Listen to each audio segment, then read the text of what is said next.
Bienvenidos a Pasos, conducido por el Padre Jaime Lares, responsable de la Pastoral de las Adicciones. Síguenos paso a paso, porque no hago el bien que quiero, sino el mal que no quiero.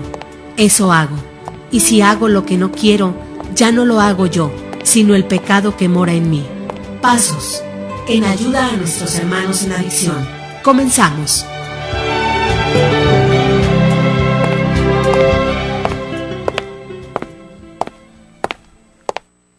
Muy buenas noches, estimado auditorio. Nuevamente aquí con ustedes, como todos los viernes, con muchísimo gusto, disfrutando de este gran privilegio.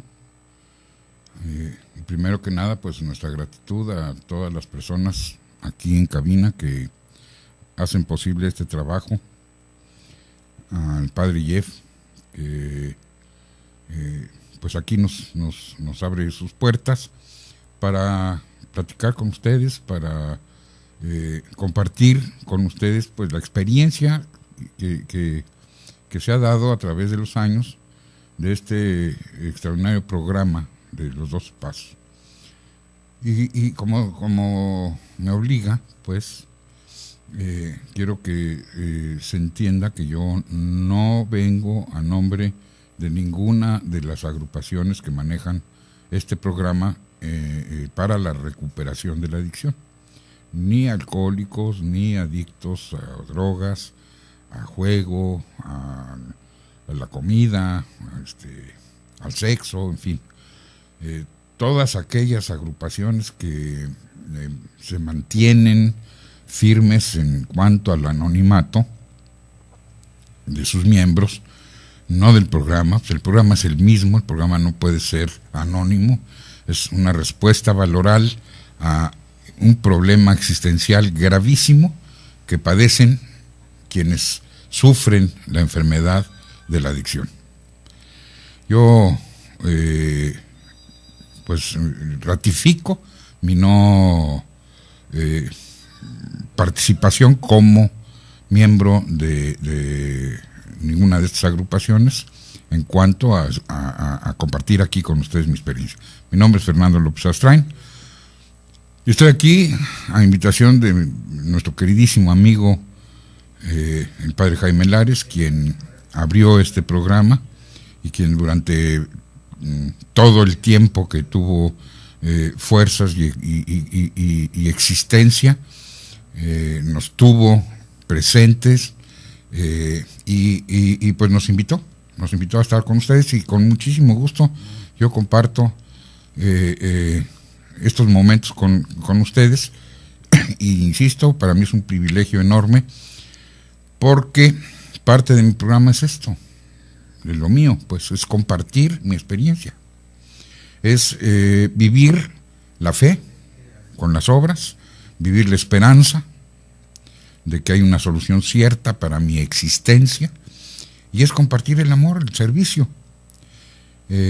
A veces cuesta mucho trabajo, a veces es muy difícil, sobre todo cuando las cosas no salen como uno quiere, o cuando por alguna razón se violenta fuertemente, por ejemplo, la justicia. Los alcoholiquitos, los adictos a las droguitas y a otras cosas, ¿verdad?, como el juego, pues solemos ser muy sensibilitos, ¿verdad? Y entonces reaccionamos con una fuerza terrible con respecto a la injusticia. Pero bueno, yo tuve una semana muy difícil. Obviamente no es un lavadero este programa, si no voy a hacer una catarsis de ninguna forma, no es el lugar. Pero fue difícil. ¿Ah? ¿Por qué? Porque esta perversa enfermedad que en nuestra iglesia le llama pecado, y que eso es una negación de tener relación con un poder superior, como dicen en los grupos, como que quien lo entienda. Para mí, pues es Cristo Jesús, el unigénito de Dios Padre, que con el Espíritu Santo recibe todo honor y toda gloria, y a través del cual yo voy a poderme acercar al Padre. y a través de él recibir del Padre, pues, esta gracia enorme, gratuita, que son la fe, la esperanza y la caridad. En ellas está precisamente la solución al problema que padece todo adicto. Y créame que pues bueno, el primer paso es clarísimo en este sentido. Atiende toda la parte física. Y una vez que atiende la parte física, se mete a un terreno aparentemente muy difícil y muy poco científico. Sobre todo me estoy refiriendo a los años de finales del siglo XIX y la primera, el primer cuarto del siglo XX,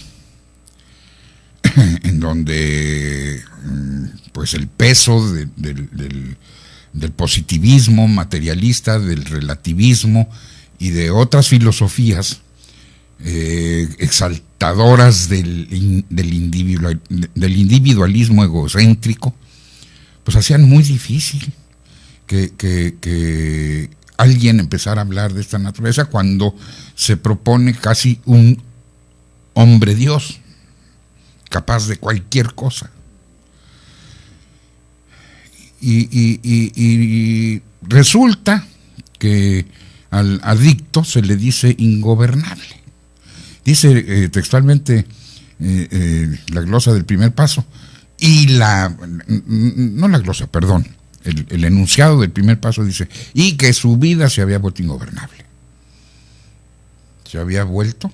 Me pregunto yo después de años, Pues al principio sí dije sí, no tengo gobierno de mi existencia, pero con los años me fui dando cuenta que muchísimo tiempo antes de tomar y que muchísimo antes de conocer el juego y de cualquier otra situación de las adictivas, yo ya era ingobernable.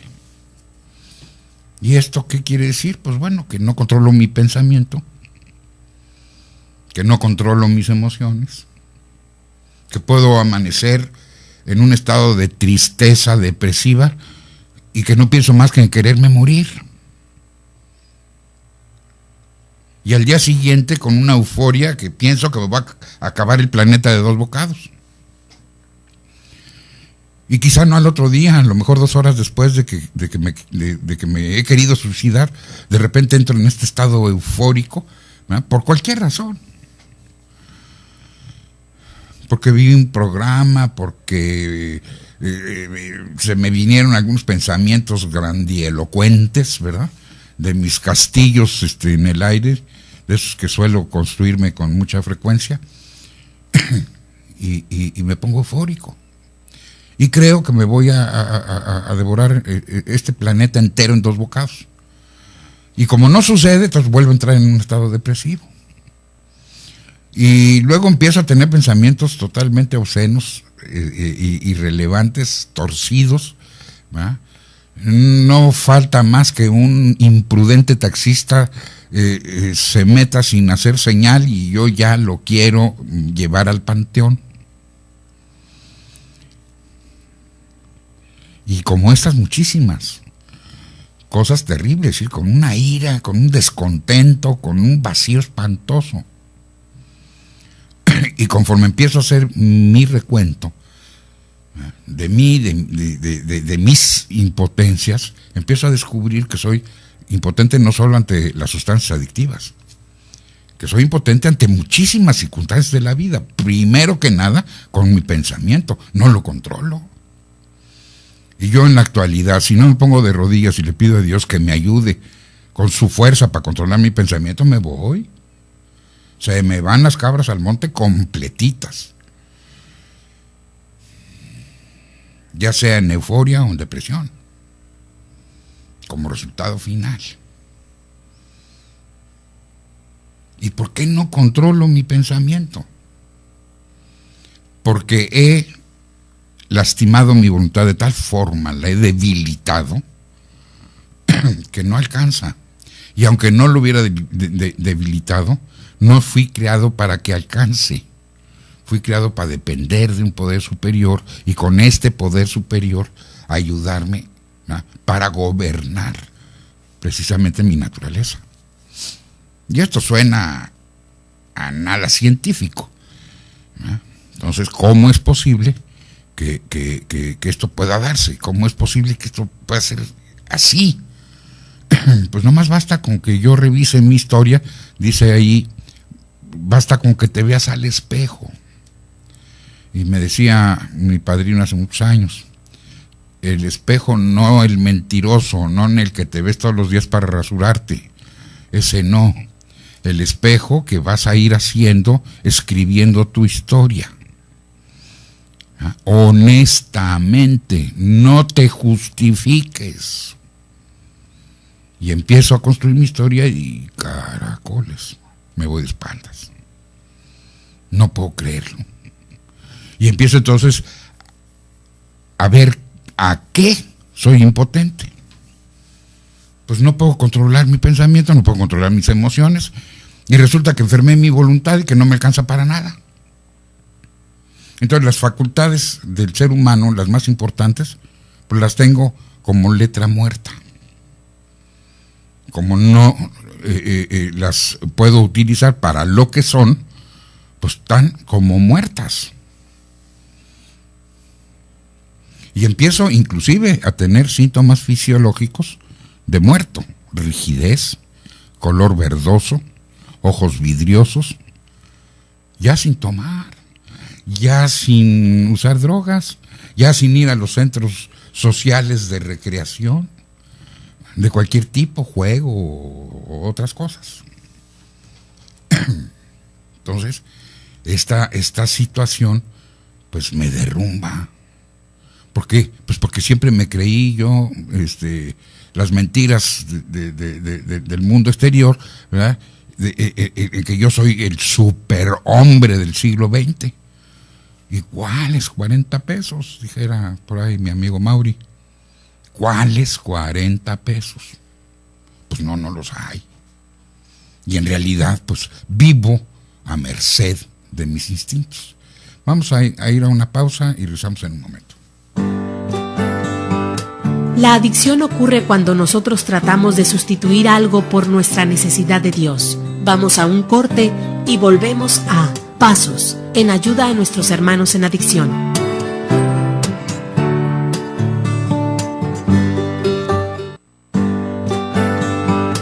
Ya estamos de regreso en Pasos.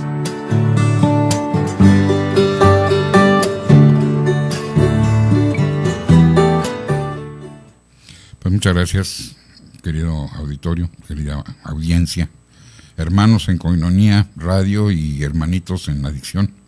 Estamos de regreso en nuestro programa Pasos y decíamos pues este asunto de la impotencia personal que afecta terriblemente la existencia humana,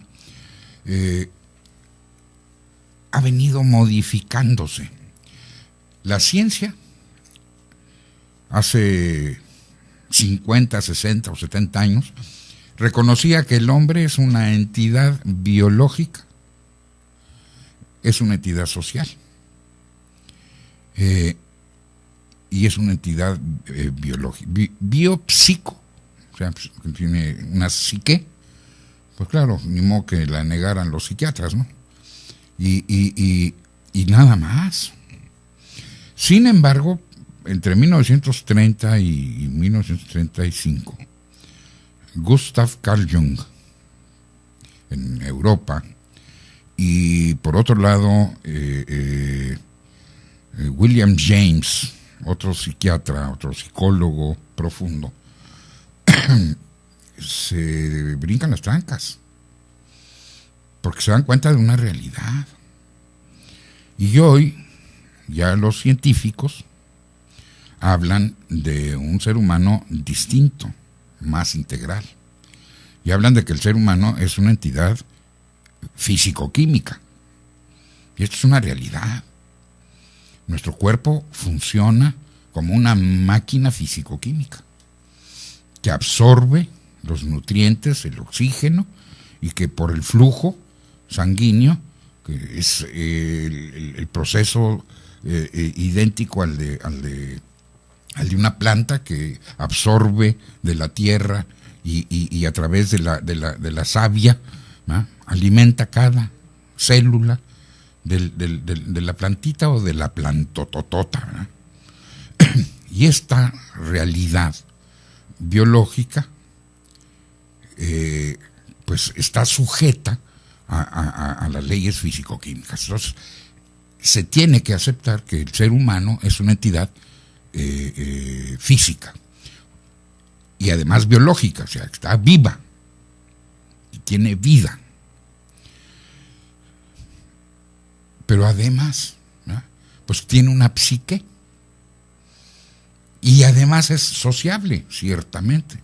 Y además de ser sociable, pues es una entidad trascendente, dicen ellos. No sé si lo digan porque les da vergüenza decir que es una entidad espiritual y no quieren meterse en broncas con sus colegas, los ateos, o simplemente, pues bueno, por respeto a su propia ciencia, hablan de la trascendencia. Resulta que Carl Jung, como se conoce, atendía entre 1930 y 35, 34, 33, pues, a un personaje de Nueva York con todo lo que puede comprar el dinero, un hombre exitosísimo en terrenos materiales, que le platican pues de la novedad del psicoanálisis y hace contacto con este médico, Carl Jung, y se va a verlo. Y después de trabajar con él años,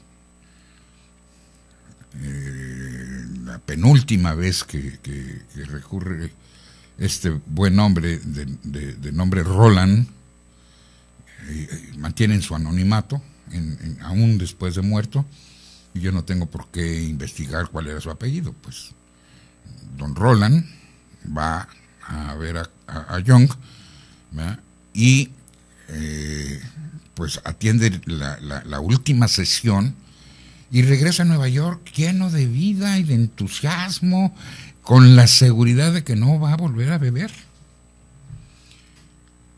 Nada más que resulta que al poquitito tiempo de haber regresado de Europa, nuestro amigo Roland H.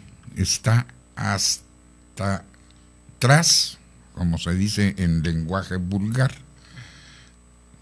queda como plaquita de trailero en la parte más atrás, ¿ah? Y pues el amigo hace, ¿ah?, un último esfuerzo, es decir, ya que pasa la internación, ya que lo desintoxican, inmediatamente toma el avión y se va otra vez a Europa. Y Carl Jung se queda desconcertado, porque también estaba seguro de que lo iba a ayudar. Todo lo que él conoció de sí mismo y todas las cosas que escarbó y y no dejó, entonces lo desahucia. Y una vez desahuciado, una vez que el médico le dice: no tiene usted remedio, no tiene caso que vuelva usted a venir aquí, ya no lo voy a recibir. El cuate se levanta, se va y antes de salir del consultorio, Carl Jung le dice: pero sí hay una solución, si usted la quiere.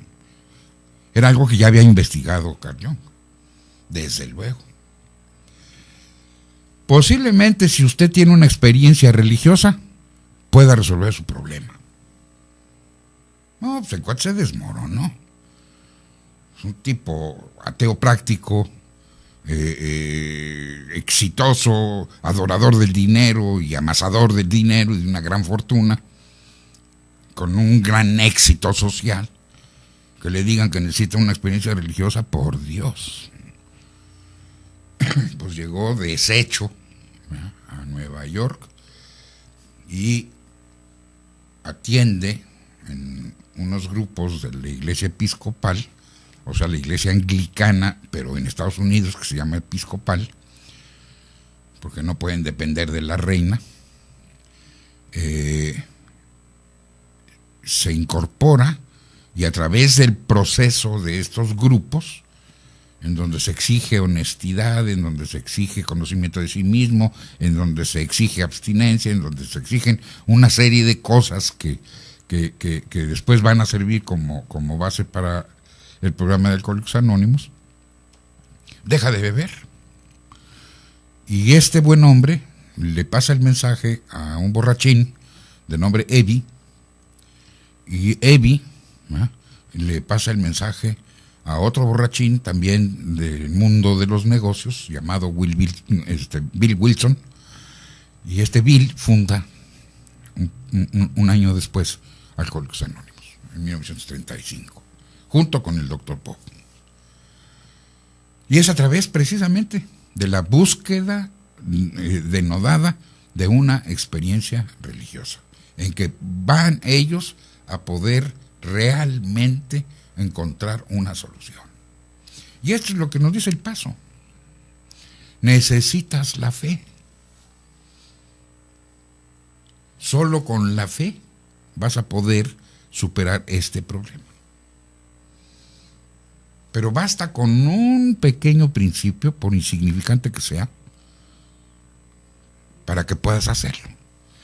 Y yo aquí me va a permitir, en estos momentos que nos quedan del segundo segmento, decirles lo siguiente. El ser humano maneja una fe natural.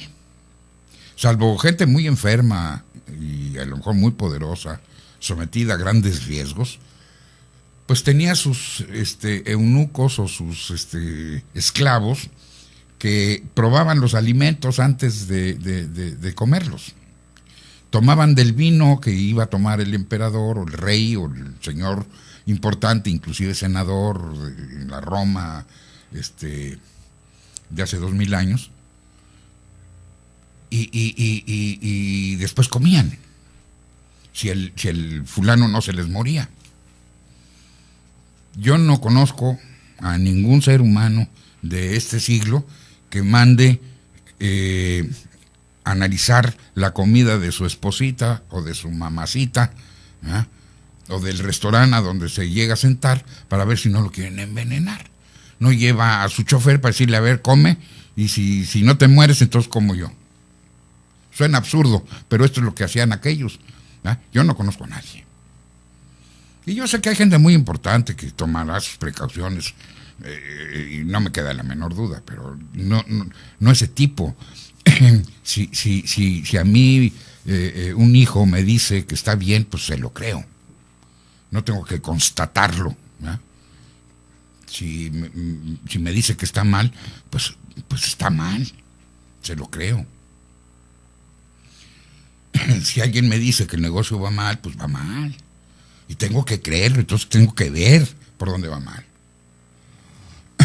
No si está mal o no está mal. A lo mejor la apreciación del amigo no es correcta, pero me hace ver, sí creo. Entonces esa fe natural es muy importante porque es base para que otras cosas vengan después. Entonces se le recomienda al adicto, pues hombre, cree en el grupo. Pero lo importante es que creas en algo, porque no crees en ti, no crees en nadie, no le concedes autoridad absolutamente a nada ni a nadie, porque tú eres el diosecito de tu universo. De manera que, mi amigo, pues o te enganchas con la fe, o te vas a morir. Como muchísimos, a pesar de tener la solución, se han muerto. Porque no quieren. Porque Dios no es cruel. Porque si yo no tengo fe y hago las cosas como si la tuviera, y le pido a Dios que me mande la fe, me la va a mandar. No es, hazle como si pudieras, o como si la tuvieras, no. Volvemos en un momento. La adicción ocurre cuando nosotros tratamos de sustituir algo por nuestra necesidad de Dios. Vamos a un corte y volvemos a Pasos, en ayuda a nuestros hermanos en adicción.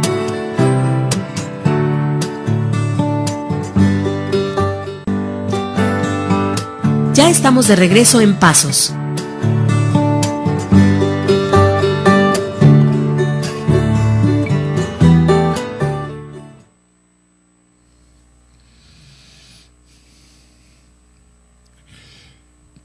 Pues estamos de regreso, estimados amigos, aquí en su programa Pasos. Gracias por seguir con nosotros. Y cualquier pregunta, pues pueden hacerla. Si me dejan su teléfono, yo me comunico inmediatamente a la brevedad. El teléfono al que pueden llamar es el 608-3652. Repito, 608-3652. Con mucho gusto atenderemos. Si tienes algún familiar, si tienes algún amigo, alguna persona que necesite ayuda, llámanos y nosotros nos podremos acercar con muchísimo gusto. Yo le avisaré a las personas adecuadas y haré el trato con ellos para ir a visitar a esta persona. Lo podemos hacer con muchísimo gusto. ¿Por qué decía yo hace un segmento atrás o dos el asunto del proceso de la evolución y demás? Bueno, para empezar, nuestra iglesia no está peleada con la posibilidad evolutiva. Yo creo que hay más freno para el creacionismo, como le llaman a una corriente, donde toman textual la Sagrada Escritura y no salen de ahí. Pues bueno, estudios muy serios en la actualidad y desde luego que la ciencia médica y la neurología ha demostrado que los seres vivos, todos, vienen en una gran cadena y hay tres grandes estadios. El tiempo de los reptiles, el tiempo de los mamíferos y después, al final, el tiempo del hombre, el ser humano. Pues, ¿qué han encontrado? Pues que el ser humano, como culmen de todo el proceso creativo de Dios, con o sin evolución, como haya sido, parece ser, pues, que este proceso de la evolución tiene cierto sentido. Pues bueno, ese ser humano, que es el culmen, tiene los tres elementos. Tiene el cerebro reptil, que solo obedece a dos instintos. El instinto primarísimo de la conservación, que lo lleva a desarrollar habilidades para cazar, y que lo lleva a necesariamente haber desarrollado en su naturaleza las actividades para descomer. Es decir, caza, come y descome. Y sus habilidades de movilidad y de encontrar seguridad en su entorno, por este instinto de conservación, pues son muy, muy limitadas. Generalmente huyen. Un reptil solo cuando se ve realmente agredido ataca. Generalmente no ataca, salvo que tenga hambre y la presa pues esté de tamaño suficiente para poderla, porque si la miden, si hay la experiencia instintiva de a quién acercarse y a quién no. Obviamente que una cascabel no se le va a poner a un león, o a una hiena, o a un águila. Lo que va a hacer es huir despavorida, y además sin ninguna expresión. No sé si alguno de ustedes ha observado en algún serpentario a estos animalitos. A mí me repugnan, pero lo he hecho. Y aquí cerquita, en San Diego. Y es impresionante la falta de expresión de estos animales. Que el olfato lo tienen en la lengua, no tienen orificios nasales, no tienen nariz. Entonces están constantemente sacando la lengua para percibir lo que hay a su alrededor. Tienen vista y sienten el movimiento, incluso a gran distancia. Y pueden sentir un ratoncito que se esté moviendo y van por él. Y una vez que lo tienen, lo comen y lo digieren completo y desechan lo que no pueden aprovechar. Sin expresión, no hay ira, ni siquiera miedo se manifiesta. Se manifiesta con huir, punto. Huyen. O atacan. Es la otra respuesta del peligro, del instinto de conservación. Los cuadrúpedos mayormente tienen un cierto sentido gregario. Andan en grupo, andan en manada. En español, inclusive para diferenciar, porque el hombre es eminentemente social, cuando se reúne, se agrupa, se le llama mesnada. Y los animalitos que pues son mamíferos, vertebrados y que andan en 4 patitas. Algunos marsupiales pues andan en 2, ¿verdad? Otro tipo de roedores, de roedores, pues son igual, mamíferos vertebrados, pero andan en 4.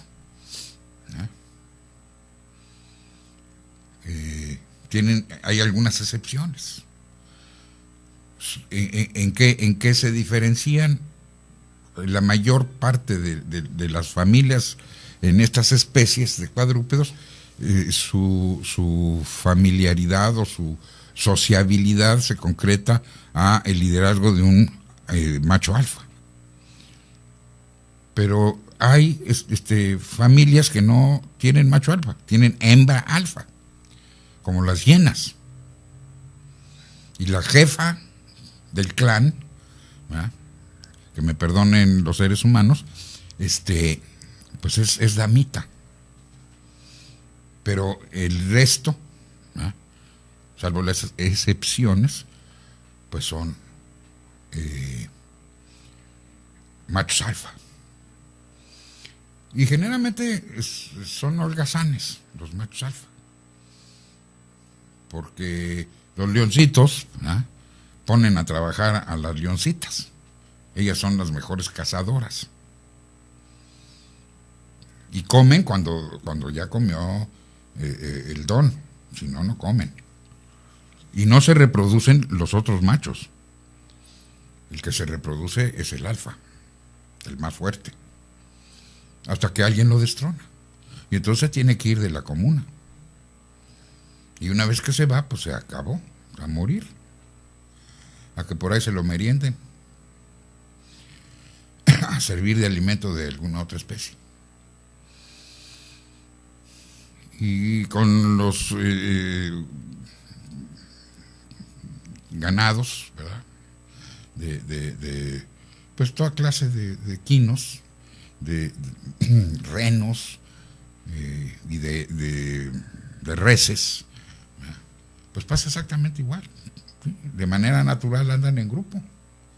Y siempre con un macho alfa, y dependiendo de lo numerosa que sea la banda, pues así ellos se manejan. Entonces, estos seres tienen la capacidad de sentir. Estos sí tienen formas de expresión de su sentimiento.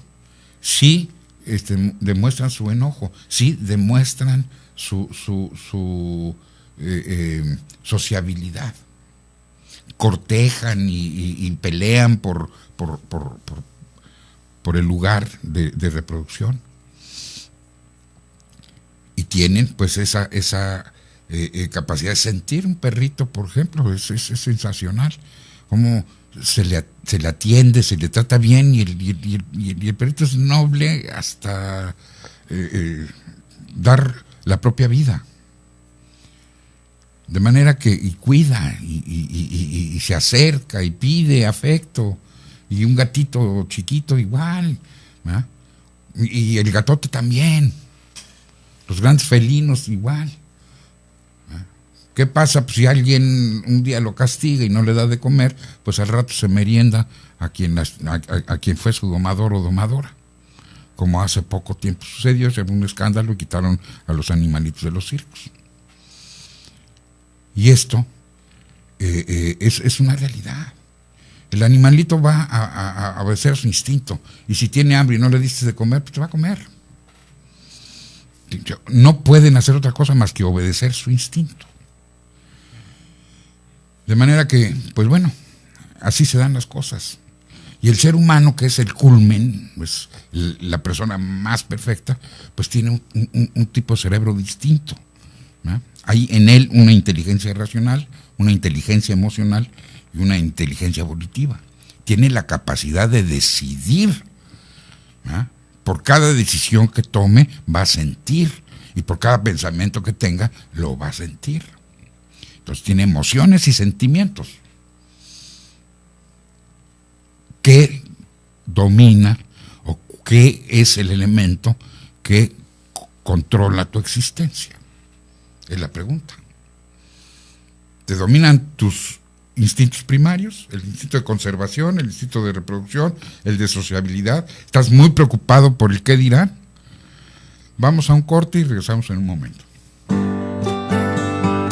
La adicción ocurre cuando nosotros tratamos de sustituir algo por nuestra necesidad de Dios. Vamos a un corte y volvemos a Pasos, en ayuda a nuestros hermanos en adicción.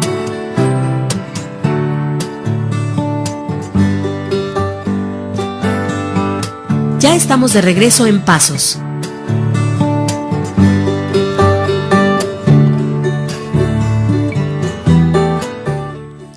Pues muchísimas gracias, querido auditorio que nos sigues y nos escuchas, hermanos y hermanitas y hermanitos de adicción, pues qué bueno que están con nosotros todavía. Decíamos, fíjense, qué formidable. Las conclusiones del 5º capítulo, que muchísimos grupos aquí de Tijuana y cerca de la frontera en los Estados Unidos, aquí en San Diego, San Isidro, Chula Vista, y un poquito más, prácticamente todos los días lo leen. Finalmente, después de explicar cómo funciona el programa y de mencionar los 12 pasos, llega a 3 conclusiones. Dice que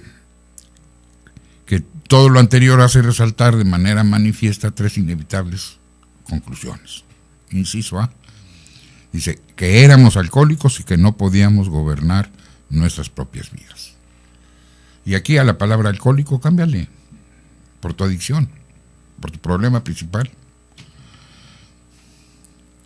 Que probablemente ningún poder humano podría remediar la condición alcohólica en que nos hallábamos.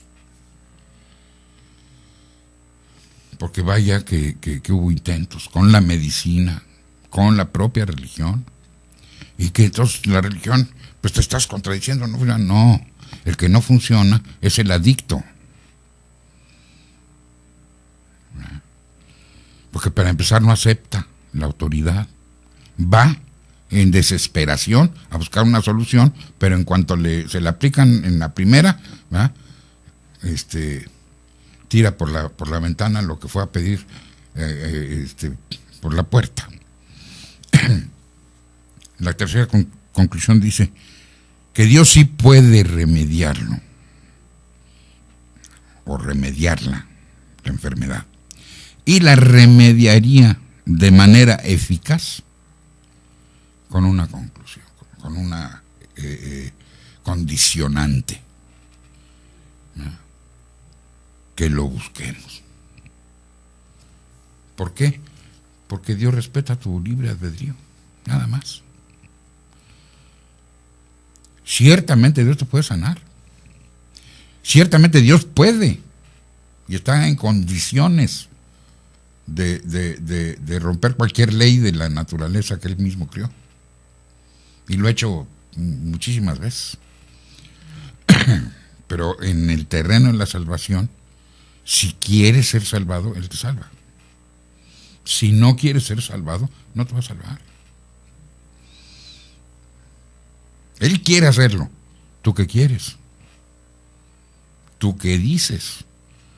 Pues bueno, yo te recomiendo que vuelvas a leer a Ezequiel, capítulo 36, versículos 24 al 27, y luego completito el capítulo 3 del Evangelio de San Juan. Y ya que acabes el 3, te vas al 6. Y finalmente, léete por 80ª vez, si quieres, la carta de San Pablo a los Romanos, capítulo 5, completo. Y entonces vas a encontrar el apoyo que te ofrece esta, que puede ser tu experiencia religiosa, como decía William James, o espiritual si quieres. Si estás peleado con la idea de la religión formal, etcétera, no te preocupes, Dios te quiere de todas maneras, Dios te acepta como eres, Él te creó y te quiere salvar. Y si ahorita no puedes dar ese paso para trascender tus resentimientos, pues bueno, ya tendrás tiempo de trabajarlos y de poderlos trascender, y entonces ya podrás tomar una decisión. El programa es tan benévolo que te da chance hasta el 11º paso. Pero si ahorita estás practicando formalmente el 2º paso, pues no te preocupes, hombre. Si es tu primera encontrón con este programón, pues bueno, no te angusties. Déjale a tu grupo, ¿no?, la posibilidad de ayudarte. Porque ciertamente Dios se expresa a través del ser humano. No obligadamente, porque Él puede hacer lo que quiera. Y cuando lo piensa, se hace. Y puede transformar toda tu existencia. Pero el que te creó sin ti, decía San Agustín, no te va a salvar sin ti.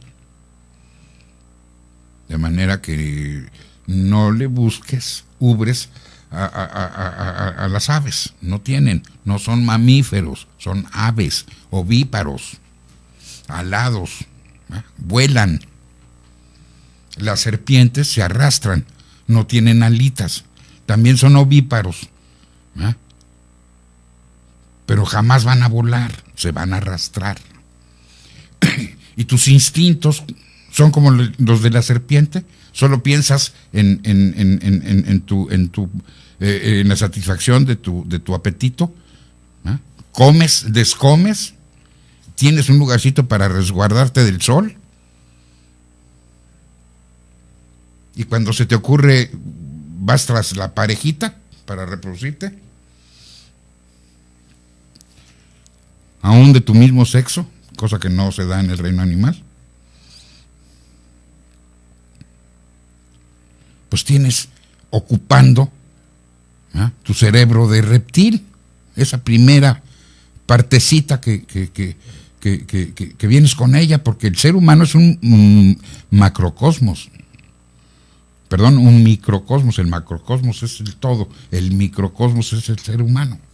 En nosotros se da todo. Y se da esta función de los reptiles. Entonces te portas como víborita, o como lagarto, o cualquier tipo de reptil, el que quieras, el más feroz. Ese eres tú. O eres un mamífero cuadrúpedo, que a ratos tienes contacto con lo social, que no te gusta estar solito. y que andas comprando amistades, pues no dejas de ser un cuadrúpedo, mamífero, vertebrado. ¿Por qué? Porque no estás usando el pensamiento. Decían que cuando se den los trasplantes de cerebro, los más cotizados van a ser los de los alcohólicos y de los adictos. ¿Cómo puede ser? Pues con el daño que se hicieron. Sí, pero nunca lo usaron. Están nuevos. Pues ya es tiempo que empieces a usar tu cerebrito. Pero como no puedes solo, pues mejor pídele a Diosito que te ayude. Porque si vas a seguir pensando las cosas que has pensado toda tu vida, esperando tener resultados diferentes, pues esa no es más que locura. Y no te va a llevar a ningún lado. Hay una lectura que es importantísima en el Génesis, que ya te la recomendé la semana pasada. Lee la destrucción de Sodoma y de Gomorra. Y esta cita, pues es en el capítulo 32, versículos 1 al 24. Y reflexiona, lee, y si no entiendes, pues acércate con quien sí pueda entender y pregunta, por Dios, que te explique. Porque a lo mejor es que no se me pega nada. Es que no necesitas que se te pegue. No es calcomanía. Necesitas comprender.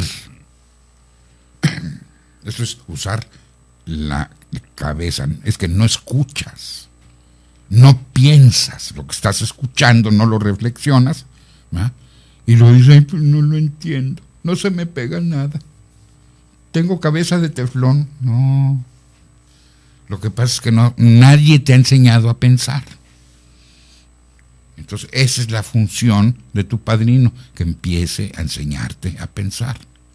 Y si tu padrino está igual que tú, pues búscate otro.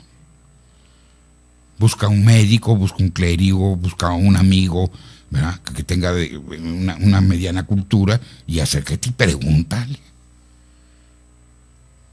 Hay gente que conoce y que te puede ayudar, que se conoce a sí mismo, sobre todo, porque aprenderse teorías es facilito. Y aquí no se trata de teorías, se trata de experiencia. Porque teorías hay muchas. Y te van a llevar a lo mismo.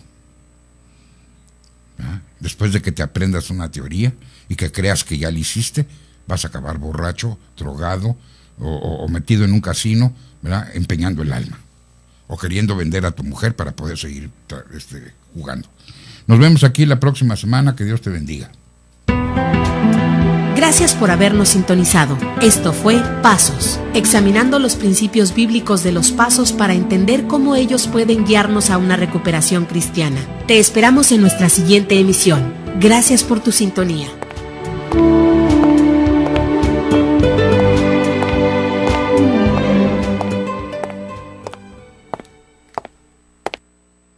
Con un poder superior, como dicen en los grupos, como que quien lo entienda, para mí pues es Cristo Jesús, el unigénito de Dios Padre, que con el Espíritu Santo recibe todo honor y toda gloria, y a través del cual yo voy a poderme acercar al Padre, y a través de él recibir del Padre pues esta gracia enorme, gratuita, que son la fe, la esperanza y la caridad.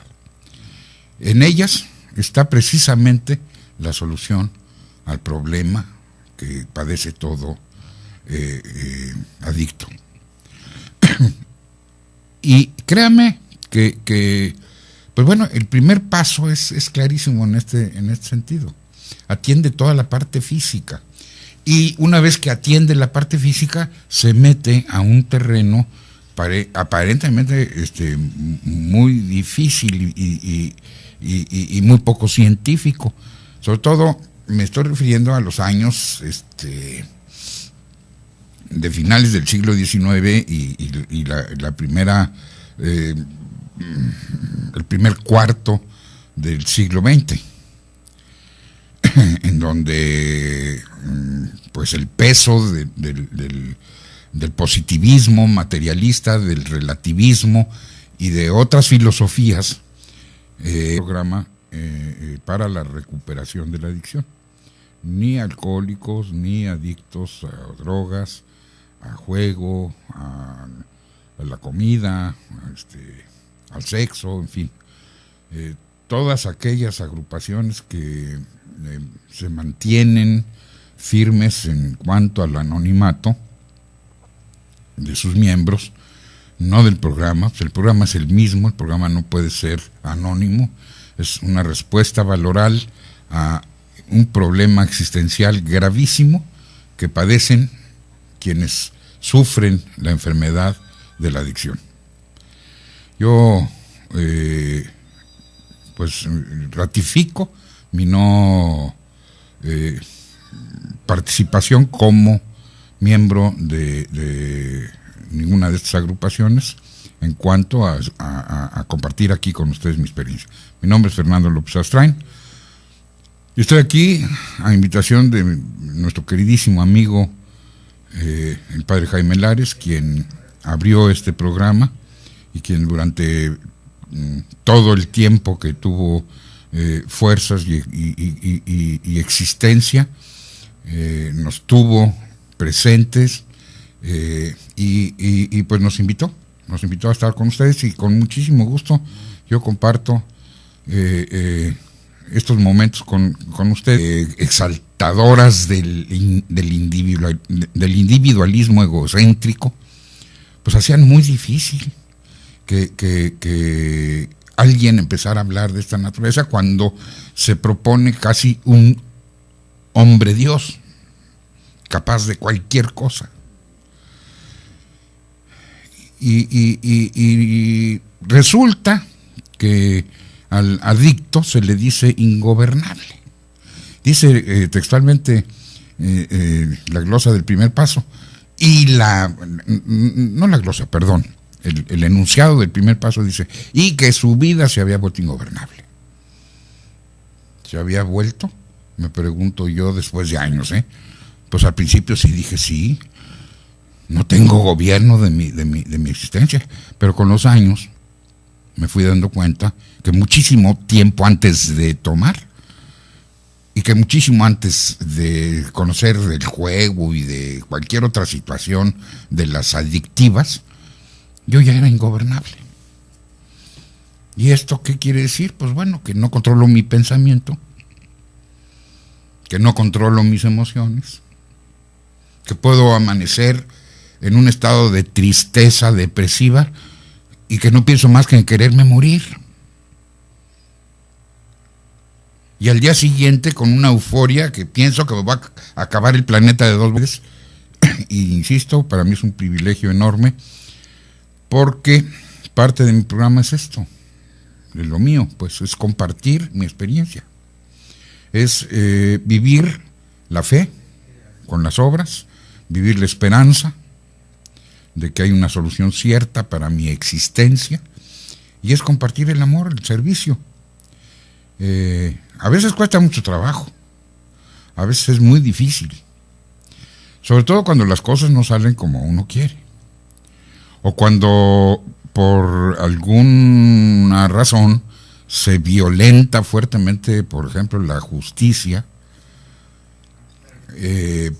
Los alcoholiquitos, los adictos a las droguitas y a otras cosas, ¿verdad?, como el juego, pues solemos ser muy sensibilitos, ¿verdad? Y entonces reaccionamos con una fuerza terrible con respecto a la injusticia. Pero bueno, yo tuve una semana muy difícil. Obviamente no es un lavadero este programa, sino voy a hacer una catarsis de ninguna forma, no es el lugar. Pero fue difícil. ¿Por qué? Porque esta perversa enfermedad que en nuestra iglesia le llama pecado, y que eso es una negación de tener relación. Bienvenidos a Pasos, conducido por el padre Jaime Lares, responsable de la Pastoral de las Adicciones. Síguenos paso a paso, porque no hago el bien que quiero, sino el mal que no quiero. Eso hago. Y si hago lo que no quiero, ya no lo hago yo, sino el pecado que mora en mí. Pasos en ayuda a nuestros hermanos en adicción. Comenzamos.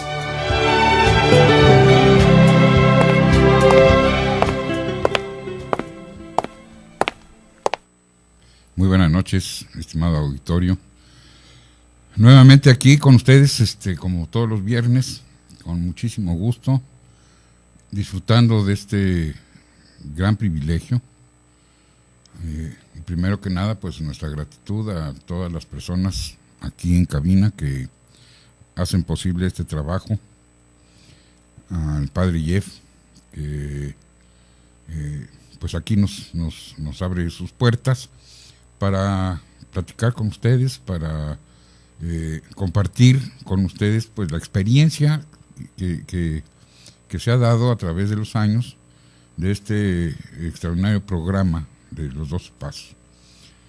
Y como me obliga, pues quiero que se entienda que yo no vengo a nombre de ninguna de las agrupaciones que manejan este programa.